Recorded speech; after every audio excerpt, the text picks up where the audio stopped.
Hi everyone, welcome back. So today I have a super fun updo that I wanted to share with you.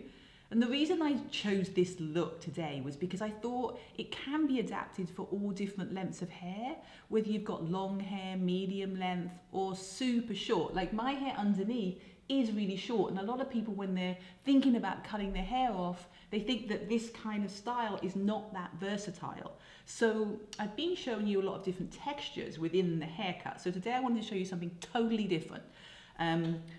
This is how I've used it on Karlie Kloss for a couple of different events and different variations. And in the first one, you'll see that she's got a slightly softer movement in through the front, and then there's two knots, one on top of each other, going down the back of her head.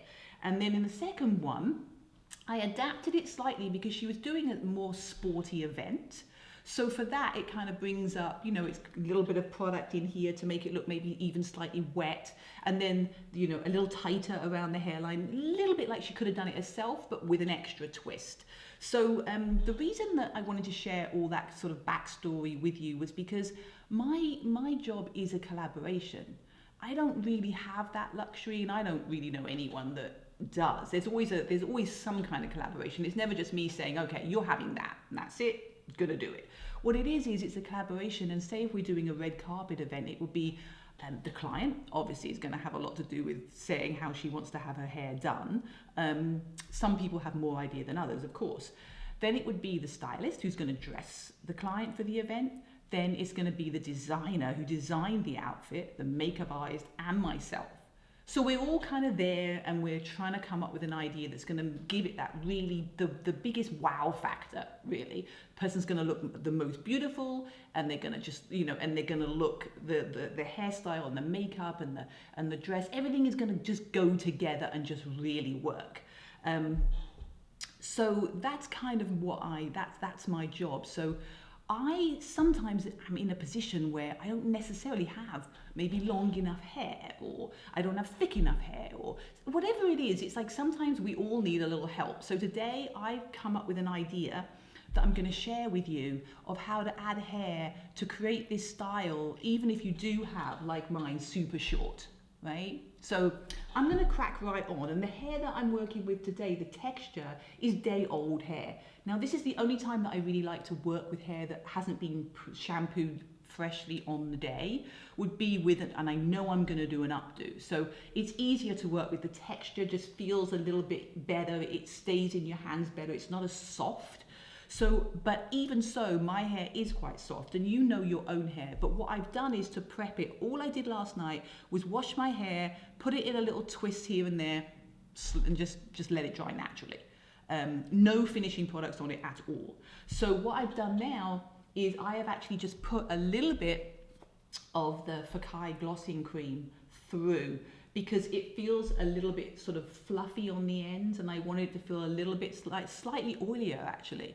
So that's helping, and that's what's sort of giving me this separation that I'm getting in the hair now, and it's not quite so soft on the ends. Now the other thing that I want to do too is I want to keep the hairline in this style just with a little texture. So my idea for that is to use the Bumble and Bumble texture cream. Now this is a finishing product, so it's designed to go onto actually you can use it on wet hair, or you can use it on dry hair, and it has little sort of fibers in it. It's very texturous. So what I'm going to do is I'm going to put that in through the front of my head, which will just start without having to use any heat on it. What I have in the front is, obviously on my hair I have a little bit of a wave, so putting that in is just going to bring that out. You see that happening now? It's just sort of starting to have that movement in the front there, and why not just put a little bit through the rest just to kind of start that off. So it's just giving a little bit more texture to the hair. So when I start to use my fingers to put it up, that texture will help me. All right, so I'm going to use 3 knots today. The reason I'm using 3 knots is because on the hair that I showed you in the pictures, her hair is longer underneath. So my hair's super short underneath. So I was thinking, if I do 3 knots, this short hair here hasn't got to be stretched quite as far up my head, so it'll be easier to do. All right, so I'm going to crack on with my sections, and I'm going to chat with you as I go through. I'm going to section this hair here from just sort of in front of my crown, and then I'm going to come down And it's going to be just on the ear. And then the hair in front of the ear on both sides is what makes up your first knot, which is going to sit just on the crown or just maybe behind the crown slightly. Keep it really super close to the face because it makes it easier to see what you're doing as you're going along. And secure the back so it doesn't get tangled in with this area that will be the ponytail, which will then be the knot. Now I'm doing it in sections because it's just easier to make it super smooth. You're actually going against the growth here. So to keep it really nice and tight, use your Mason Pearson, which will help you smooth it down to avoid any kind of lumps and bumps. And then you can always break it up afterward, pull out some pieces or even lift it up at the front, but start with it nice and smooth first. Okay, so now I have that section going up. The angle that I'm going to put it in is going to be quite important, and I want it to fall slightly back on the crown. So I want it to sort of fall slightly over my parting. So in order to do that, I just have to pull it back slightly. Now I have got shorter hair, so there's two options here. You can either pull pieces out here, they'll come out very easily, which we can have for sort of softness later, which I kind of like in the one that I'm just for today. Is, as I say, it's really up to you, depending on what you're sort of feeling. If you like the softness, then go for the softness. If you like something that's, you know, much sort of a stronger look, then keep it really, really tight. But here I'm kind of going to just loosen it up a little bit, so I'm not into such a tight look for this look today. And I'm just kind of checking that I have everything. Even though I'm going for a messy look, I can mess it up afterwards. So I kind of do want to make sure that I have all that hair up. And I'm going to use, this is a great product for updos actually. It's the Bedhead by TG, and it's the Masterpiece hairspray, which is quite a strong hairspray, quite a firm hairspray, which is great when you're doing this kind of updo, because especially if you're working with short hairs that you really want to nail and you really want to get them up. So I'm going to elevate it a little bit back, and then, as I say, I'm going to pull it a little bit so it looks a little bit messier, right? So it has that softness to it. So now all I have to do is just put this in a ponytail. So I have the ponytail in here. So what I'm going to do is just very lightly just kind of tease that back a little bit, because the idea of this look is it's sort of like a messy knot. It's not like a super sleek knot. So I'm just kind of messing it up, not like a huge amount, but just to sort of fluff up the hair as well, which will make the knot a little bit bigger now. And then literally just kind of twist it around a little bit and then stick it in. So I'm twisting and then bring the ends under and then pop that in. That's kind of really how you get it. Now I like to not, I do use bobby pins, but with this kind of stuff I really love like a super fine pin, because then you can just put it in like that and you catch it underneath and then you just push it in like that, and it comes out easier. It's not as, they're not like as harsh on the hair. Like when you're taking them out, when they're going in, they're kind of softer. And then just catching the hair and then I'm just pushing it underneath like that. So that's really, and then you just sort of arrange it until you feel like you like the way that it looks. And a lot of this stuff is definitely by feel when you're doing your own hair. Using my little fine pins, just securing that side a little bit so that it's even as much as I can. I'm going to come back to it anyway because I'm going to be doing one knot here and another one down the back, so there's chances are that will need a little adjustment. Now what I told you about earlier was the two hair pieces that I've made for this, and here they are. What I've done, now this might look a little complicated, but I don't think it is.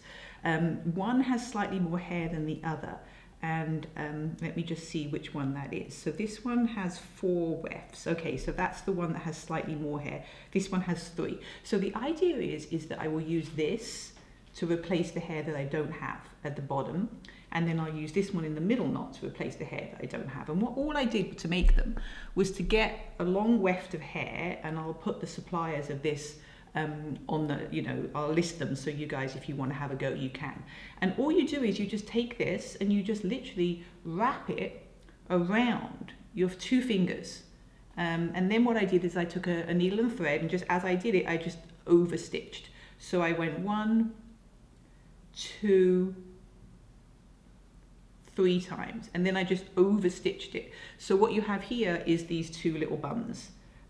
So that's what I'm gonna use. I'm gonna just clip those on, and we'll see how that goes. I'm using my fingers to part the hair at the back because I can't see what I'm doing, so it's just easier than using a comb.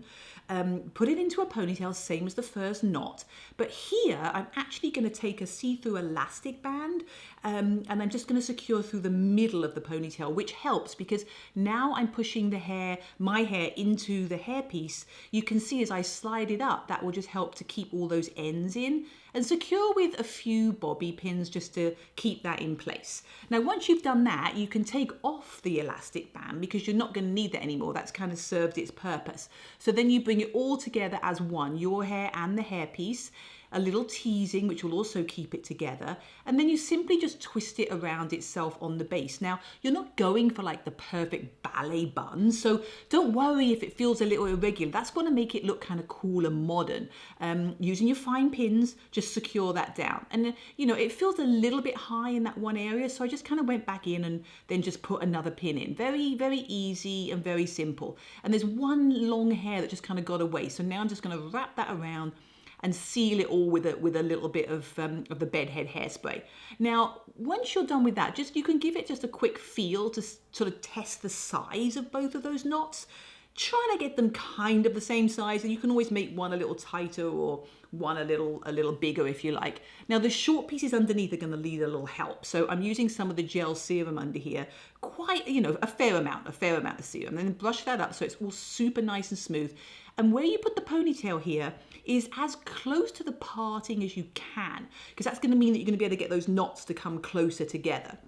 Now, I'm going to use the hairdryer just to dry that in, so that will seal that right, like straight away, basically. Now, take the hairpiece. This one is a little bit darker, as you can see, and the idea of that is that my hair's getting darker as it's coming down into the neck area, so that will just make it look a little bit more natural. Same technique, seal it with your bobby pin, a little teasing just to give it the texture, and then smooth that around. And again, don't be too precious. You're not trying to make this perfect. It should be a little bit irregular.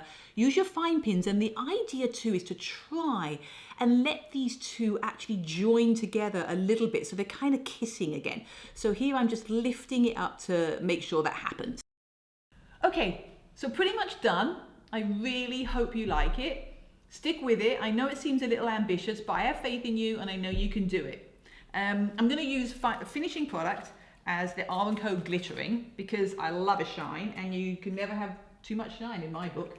You got to be pretty heavy-handed with it because it's an updo, so it's not coming down. It's not going to feel like greasy around your face or anything. It's just like get that maximum shine in there. And what I love about this too is just keep tweaking, just, you know, however, when it looks good, it looks good. Arrange all those pieces. And what's fun about it as well is like, okay, it's a really nice updo on short hair, but the thing that's really fun is this is the bun from the front, but then when you turn around, you're sort of, oh, whoa, you got a whole party going on in there. 2 knots, 3 knots, 4 knots, knots the limit. I hope you liked it. Please subscribe. Be well.